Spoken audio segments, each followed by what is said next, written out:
ভেন্ডি এরকম করে ছোটো করে কেটে নিয়েছি, পেঁয়াজ, টমেটো, রসুন বাটা, কাঁচা লঙ্কা, এই নুন দিলাম, হলুদ গুঁড়ো দিলাম,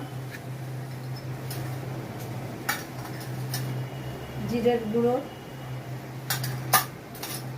লঙ্কার গুঁড়ো, যে যেরকম ঝাল খাবে, আর এই ধনের গুঁড়ো দিয়ে এগুলোকে ভালো করে সব মাখবো।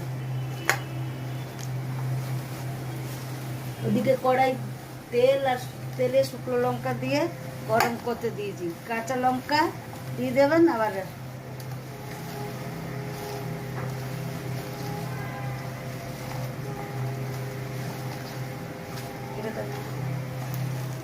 এই যে এরকম করে সুন্দর করে সব মেখে নেবেন।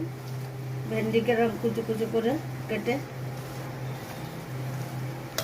এবার তেল গরম হয়ে গেছে, এই তেলে এই ভেন্ডিগুলো ছেড়ে দেবেন।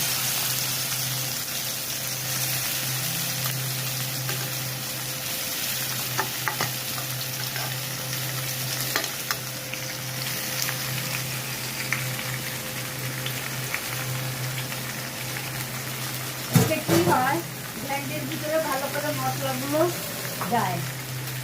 এই যে এরকম করে জল দেবেন না, একদম খালি ওই তেলে ভাজবেন।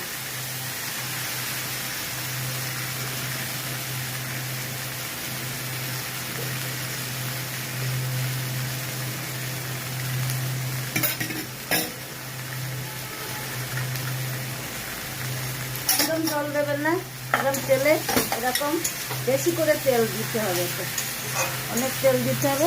একটু বেশি করে তেল দিলে এটা ভাজা ভাজা ভালো হবে আর সুন্দর হবে। তেল ছাড়া পর্যন্ত আপনারা ভাজবেন।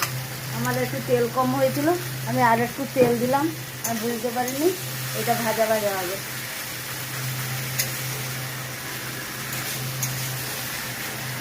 ভাজা ভাজা হয়ে আসলে এতে এই 1 চামচ দই দেবে। গরমে এটা খেতে খুব ভালো লাগে। এই 2 চামচ দই দিয়ে এটাকে যত সময় ভাজবেন শুকিয়ে যাবে, একদম একদম শুকিয়ে তেল বেরোবে, সেটাকে ভাজবে।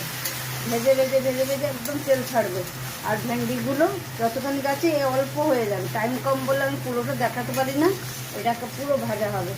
এই যে এটা একদম লাল হয়ে ভেজে একদম শুকিয়ে যাবে, দইও শুকিয়ে যাবে, ভেন্ডির সঙ্গে দই মিশে যাবে, খুব সুন্দর হবে।